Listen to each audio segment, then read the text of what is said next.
Yo, partnership alert, partnership alert, partnership alert. Living Corporate has a partnership with LinkedIn Learning, an American massive open online course provider that provides video courses taught by industry experts across a wide array of subjects.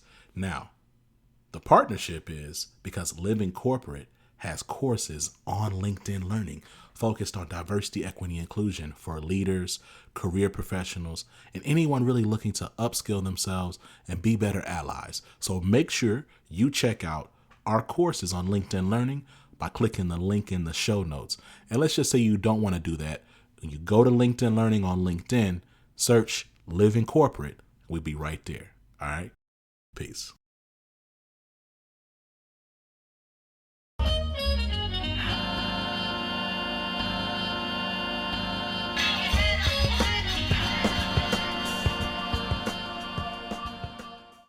What's up, y'all? This is Zach with Living Corporate, and we're back continuing our LiveRamp leadership series. Listen, I hope that as this series goes on, that you notice, or let me not tell you what I hope you notice. You know what I'm saying? You notice what you want to notice. It's fine. I'm going to talk about what I'm noticing in the discussions with LiveRamp leadership is there's an awareness and an embracing that like what they're doing is new. They are flexible and open and receptive to, coordinating and working together in new ways and really being critical and systems thinkers. You can hear that in how they, for me anyway, how they answer the questions or how they talk about their journey. So I share that to say I'm really excited about today's conversation. We're going to be talking a bit about the role of employee resource groups strategically and how they fit and how they have fit and how they continue to shift and to fit for LiveRamp. Really excited about this discussion. Really get into the nuances of identity and really the structures of ERGs and how they can play a practical role to support your career. And so before we do that, we get to our conversation with some incredible leaders at LiveRamp. We're going to tap in with Tristan. I'll see you in a minute.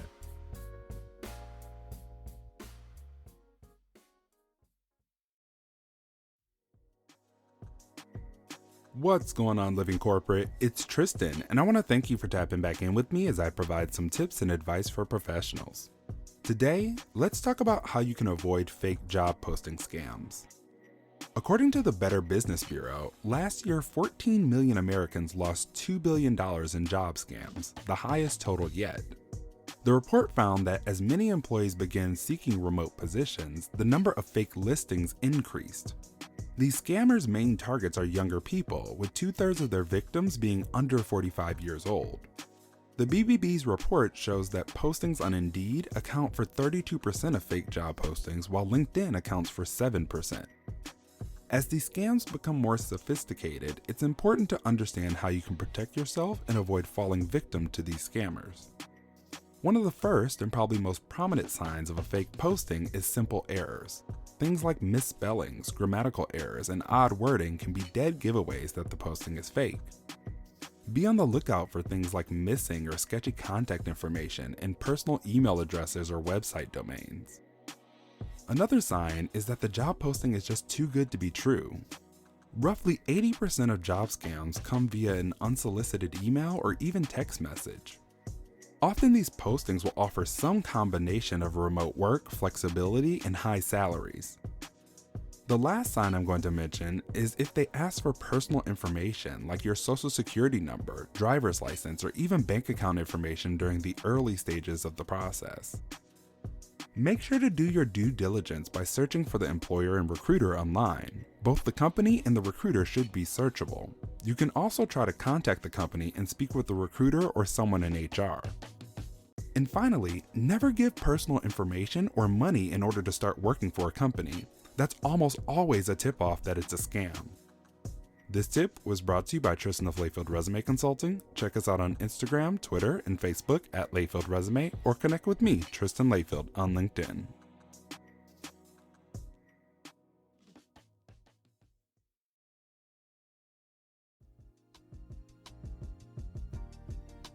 What's up, y'all? How y'all doing? What's up? Exactly. look, I'm excited that we're able to work together, like LiveRamp and Living Corporate, but they're also able to have like this conversation.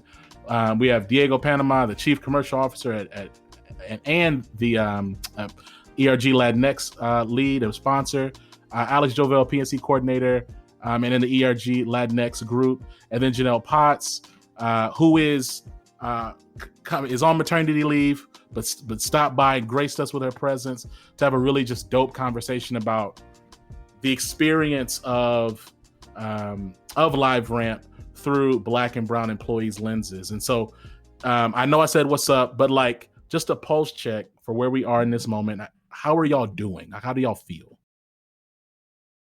First, I'll say I'm right now. I'm excited, and I feel grateful to be able to join you, Zach. I honestly had a chance to listen to some of your podcasts over the last week or so, and I'm already happy. I'm aware of your podcast, and it was enjoyable, and I'm learning. So really, thank you for the opportunity to be here with you today. It's really appreciated.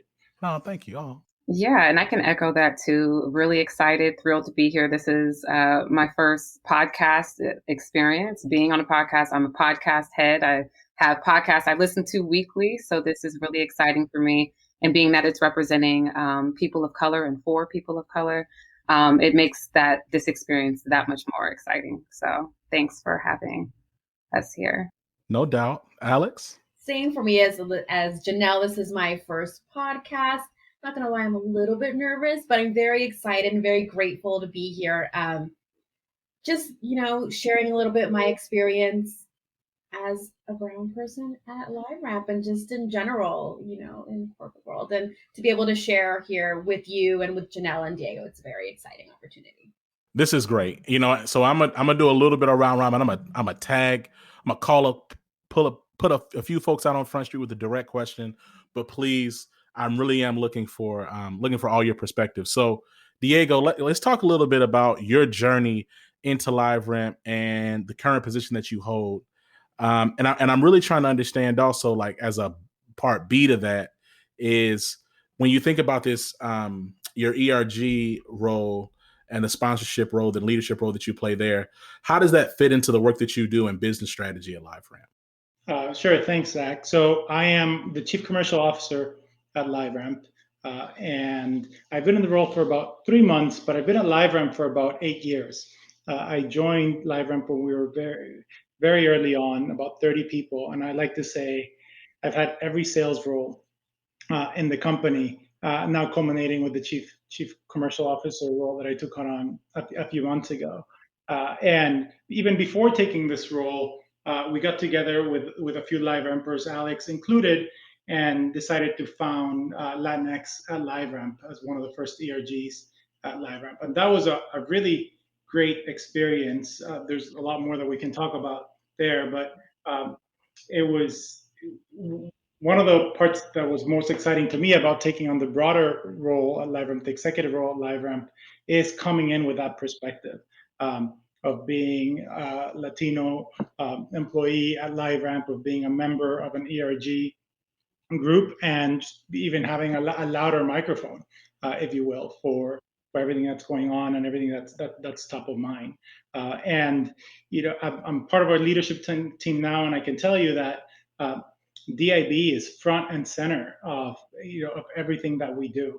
And personally, I like to say that it's not just that it's good for business, because yes, and you can point to all the research that shows how diversity and inclusion and different points of views it's helpful, and that's all great. But there's a bigger reason to do this, and that's what gets me excited. Like there's a bigger reason to make sure that DIB is front and center in our strategy, in our work, and it's about our workforce, our own employees. It's about how we think our product and our customers and our communities, and it's all a cycle that fits in together. So every decision that we make, whether it's we're opening an office in so and so country, and it's like, okay, well, are certain employees going to be limited by operating in that country? Like, how do we think about that? So it's been really fun to have the lens front and center as we make business decisions and think about our strategy, and just continue to make LiveRamp an awesome place to work and a great company.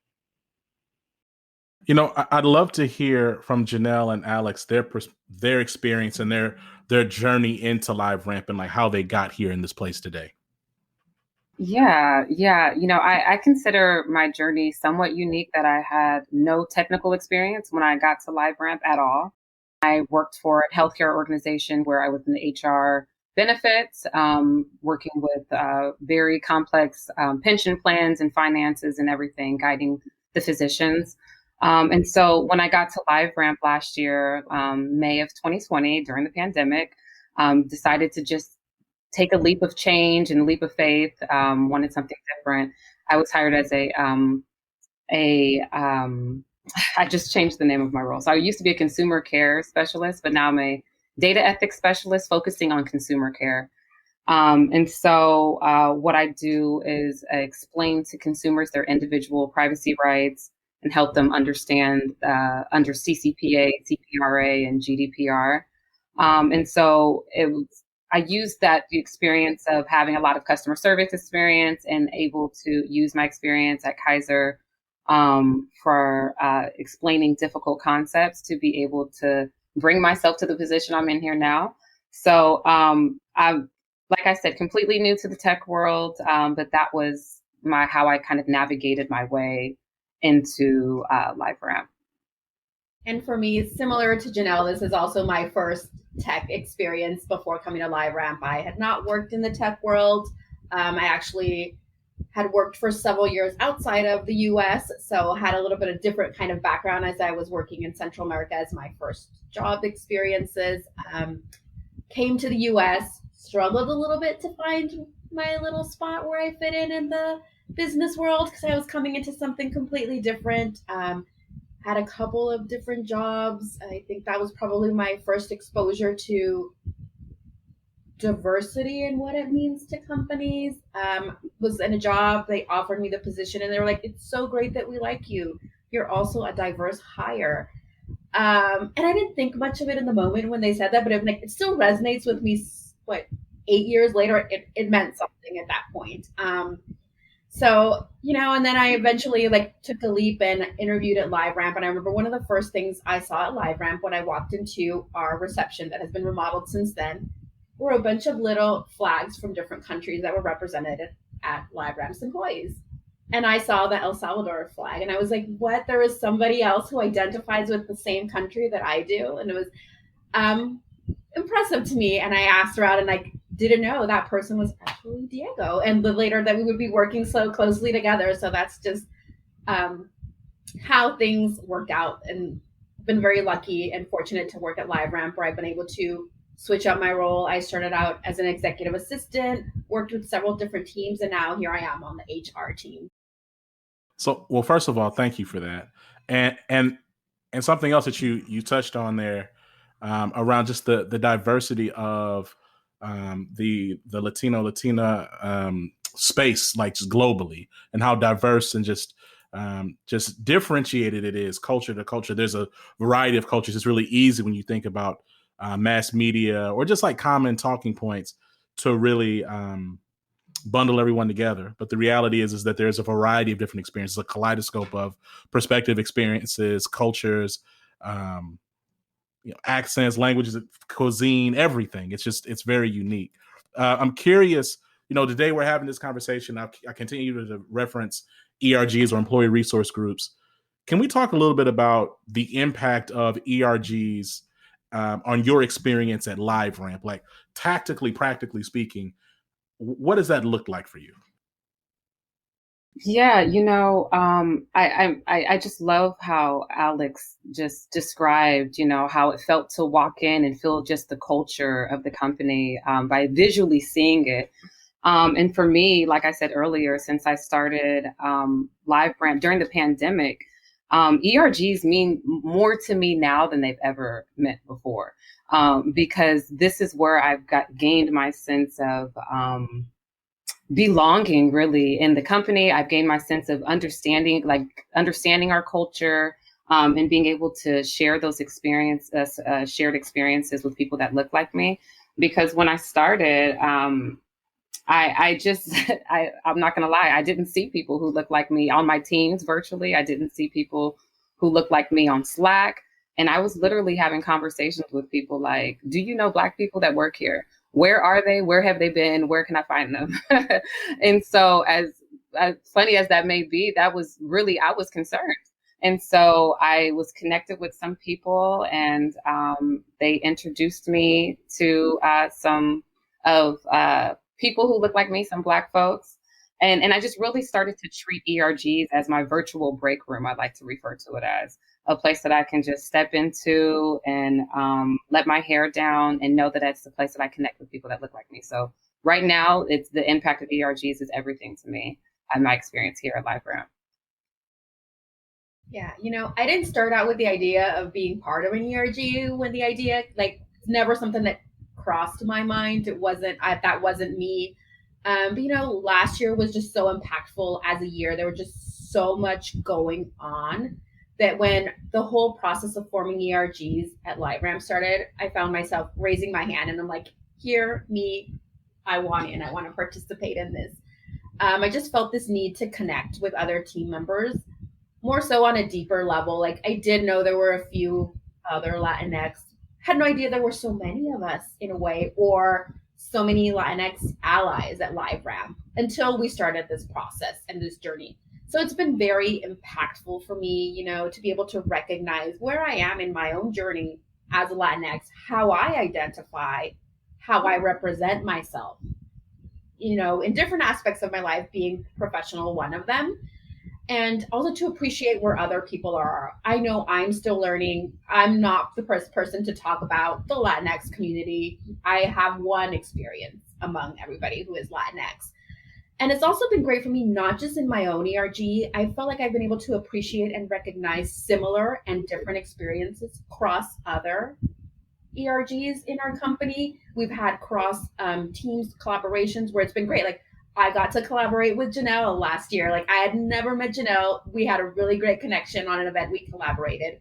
We identified as moms. And for me, that's been like so impactful, not to just connect with my Latinx community, but with other ERGs across LiveRamp. Yeah, I'll echo that. And, I've gotten to know both Alex and Jenell through our ERG work.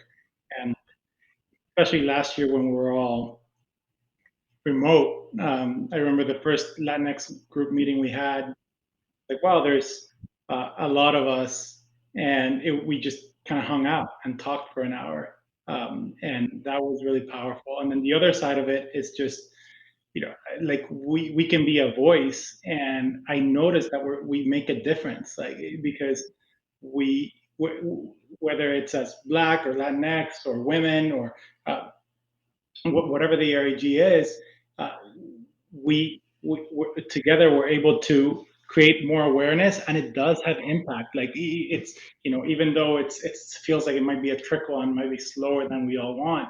Like, I noticed that whether it's to our leadership team or to our extended team, like, just creating that awareness so that all of us put in the work to make LiveRamp what we want it to be. What I love is what I'm hearing, like the through line I'm hearing between all of your stories is community and connection, right? And it's easy to undersell the value. I know I did when I was, especially when I was like younger in my career. Not that I'm just like some steely veteran, I mean, but still, when I was younger in my career, I remember just being like, this is cool, but like, how are y'all going to impact this and change this and fix this and speak up for that? And I'm not saying those things are not real and should not exist and happen. Anything that can create senses of belonging, though, and connection are so invaluable, especially on those longer days. You have a challenging situation. Work is doing what work does, as it pertains to just being, work. Having a group that, like to your point earlier, Diego, around like, turning up your microphone. I believe you being here, being a sponsor in this space does impact, like positively, dramatically, exponentially even impact the positioning of the Latinx ERG. I'm curious, what influenced each of you to either sponsor or be a part of an ERG? Because it's not like if you're not a part of an ERG, you don't belong to that group or you don't have relationships. So what was the extra push to take a more active role in and ERGs? Yeah, I'm happy to start. And you might not like the answer, Zach, because I listened to your conversation with Wyvon, which was incredible. Yeah, but the reality for me is that last year was transformational. I've been in this country for about 20 years, and obviously I know I'm Latino, but I've never really identified or like kind of like carried it front and center, or felt the need to, or even like felt the need to like really push to make a difference. And it's kind of like to me it was like a little bit of a slap in the face, like, hey, this is in front of your face, and the reality is that for our country, our institutions, like it's just racism exists, and we all have to really work day to day to be anti-racist, because we just have this, all of us have this legacy of how we've been brought up, that we have to push to make a change. And something that's always kind of gotten to me, I remember since I was little, is that how come some people get certain opportunity and some people don't? Like I remember growing up, it's like, man, if I only had been born in the United States, like I could like do this and this and like how, like what a random thing that I wasn't born between these borders, and that just kind of like sets my fate or like my opportunities. So I've always kind of had like this innate interest on like making sure everybody has a fair shot and like the right opportunity. But everything kind of came together last year where it's like, hey, like let's just work to make a difference and educate yourself. And Latinx and then ERG, LiveRamp felt like a natural place to start. So that's a little bit of my story of where that came. Like it was. I like to believe that as a country we are going through a unique moment in time, and it's going to be up to all of us to make sure that it is, and that it actually makes a difference. Yeah, I like to believe that we are really going through a transformation here. I didn't hear the conversation that Diego was referring to, Zach, but I can already make an assumption that I have an idea of maybe what you felt, or were feeling. And so remember, I was hired with LiveRamp May of 2020. So this is when ish hit the fan, right? It all hit the fan.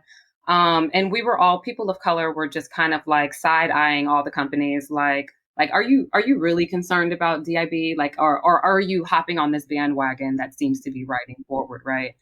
And so I was a little, so I was hired right at the beginning when everything hit the fan and everybody's DIB this, DIB that. So in one place, I'm looking for people who look like me, and I desperately want to feel a sense of belonging, right? So I do want to start and be a part of and start an ERG for that reason. But then the other side of me is like, well, if they haven't had one by now, do I really want to be a part of something that's being created during this time? Like, is it really coming from a genuine place? And so I kind of sat with myself and just like, you know what? We have to move forward. I can't wonder why things hadn't been or, established or anything like that. We have to move forward. So personally made the decision like, okay, well, this hasn't created. Well, I was connected with Annalisa Smith and Ariana McMillan, which are two Black women at LiveRamp, and we just collectively came together to create the group. So that's how we got in it, and we were, happy to say we've successfully created a safe, authentic space. And so all of those concerns and worries kind of went out the window once we got together. Yeah, I have to say the same about 2020. I don't know if I would be as active in the Latinx ERG if 2020 wouldn't have if existed. Like I would probably have a less participative role. But it was just such a year. It was just so impactful. There's there's moments when different things happen in our history and it causes you to take action. And this was one of those for me. So that's why I decided to join the ERG, and a little bit echoing what Jenell said, this is my chance to make sure it goes the way I would like it to go. Instead of letting somebody else set up the ERG the way they think it should be, I wanted to have a voice of what I thought the ERG, how it should work, how it should look. I love that. There's such I'm hearing a personal element of of ownership and a high element of identity in each of your explanations and your stories, your backgrounds. I to the commentary around authentic engagement, and to the commentary around even just last year, like, can each of you share how not just the events of last year, the murder of George Floyd and the protests around the world, but company response, increased pressure, a global pandemic, how of these things do you feel shape the way that each of you decide to show up to work in this season compared to 2019? It has shaped, like, I do try to be more authentic at work. It doesn't come easy for me. It's not a switch I turn on and I'd be like, okay, now I'm going to talk about all this. I'm going to be open about all this. LiveRamp has opened a lot of opportunities for us. There's been lots of areas for us to discuss, opportunities to be open. But it doesn't come easy to me. I know maybe for some other people it's a lot easier. It's hard for me to be vulnerable and be authentic. It's my struggle. It's something I'm working on, but I feel I'm making progress. Like, I'm able to start talking about this and, like, this affects me this way. And to think about how it affects other people and try to be and give them that safe space. Or sometimes just the reminder to check in on another colleague. Because I think it's so easy to get tied up in our day to day. It may not be something big, but maybe it's something big for that person that you decide to check in on. And I think that's what I try to remember. I don't always do, but when something's going on, like, that's what at least I want to be able to give somebody who's like, hey, are you okay today? How are you feeling about this? I'm here if you need me. So that's what I'm trying to do different from 2020. I don't know if it's impactful for everybody, but it's been big for me. And to see other people check in on me, it makes a big difference to me. Yeah, I think Alex hit it right on the head for me, just as far as being intentional about showing up as your most authentic self. And it for me, it's, being hired in the middle of the pandemic. I wasn't sure if it's that or just me coming in as a Black person during all of this, this focus on DIB, where I just kind of said to myself, like, I'm not code switching. I'm not doing any of that stuff that used to be like a normal thing to do in the workspace. Like, I'm not doing it. But then also, like, with working from home, it's like, it's not much you can hide about yourself anymore. You know what I mean? Like, these are the things that we, before, when women weren't talking about their kids so much in the workplace, like, there's no hiding my kid, like, having a tantrum and not caring that I'm on a meeting. So, like, being my authentic self, either part of me was kind of forced to be, and then part of me, I felt like I was very intentional about, like, I'm going to be my true, straight, female, Black, everything that I identify as is who I am, and take it or leave it. Yeah, I echo that again. Like, I think that in a way, like, 2020 gave us no choice but to just show up as who we are. And in a way, it's also like what I think the team and company, everybody's just hungry for. Like, I think working remotely, everybody's just so hungry for, like, human connection, that it's, like, I know Alex's son has the best name in the world, and his name's Diego. And we just, like, my kids jump into calls. Like, I block my calendar 2-3 times a day. Like, at the very beginning of the pandemic, when we had no childcare, like, no schools, no anything. Like, yeah, you know what? I have to take 2-hour breaks in the middle of the day to just help out with the kids. Like, so all of us just have to show up as who we are, and hopefully that's here to stay, because I think we're all better for it. Amen. This has been a great conversation. I really think we could go another hour, but I want to respect everyone's calendars. I will ask this. The final question is, for organizations who are, yes, in 2021, just now trying to create ERGs, or who recognize that they need to really start over with their ERGs, what are some points of advice you give them? I would say, just to the question, that last point you made about starting over, the courage to just recognize and realize maybe what we had been doing wasn't working, Don't be afraid of that. Nothing's wrong with hitting the reset button.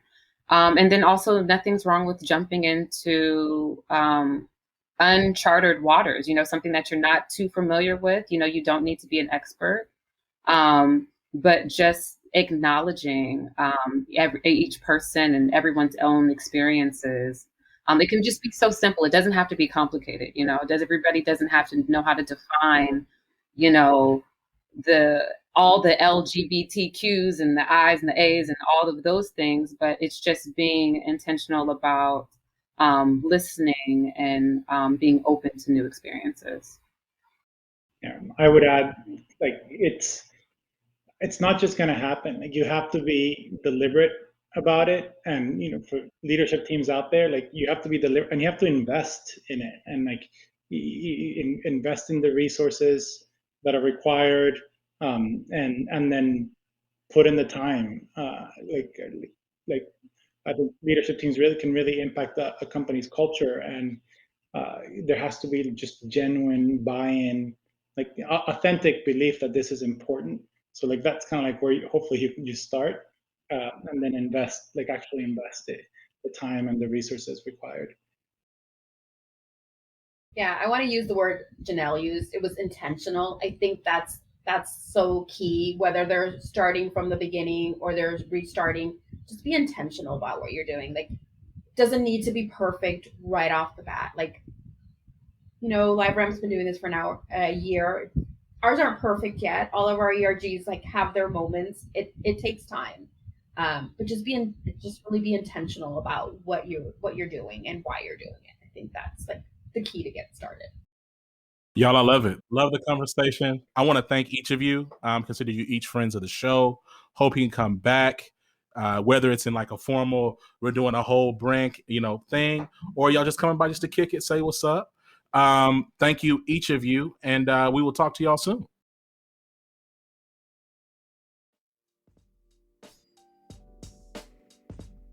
And we're back. Listen, I want to shout out the LiveRamp team. I want to shout out really just honestly all the coordination off mic. Tabitha, thank you very much. Cam, of course, my man. This has been really great. I'm excited about the fact that we're having some conversations with a brand that is not afraid just to have honest dialogue, right, about experience, and so I'm really looking forward. I'm really looking forward to the next insert into this series. Keep your eyes peeled. There's quite a few things going on, but I just want to thank Diego Panama, Chief Commercial Officer and member of the Latinx ERG. I want to thank Alex Jovel, PNC Coordinator, and also a member of the Latinx ERG at LiveRamp. And of course, I want to thank Jenell Potts, Consumer Care Advocate and former ERG Black founder and president. So look, I appreciate these discussions. I hope that brands that are listening to this series, individual leaders, that they'd really pick up that to create interesting and engaging content, it has to be authentic, right? And so I just want to shout out LiveRamp for being frank and being willing to really have authentic conversations that may not always be the most comfortable. All right, y'all. Look, make sure to give us 5 stars on Apple Podcasts. This has been Zach. Check out the links in the show notes to learn more about LiveRamp, and we'll catch y'all soon. Peace.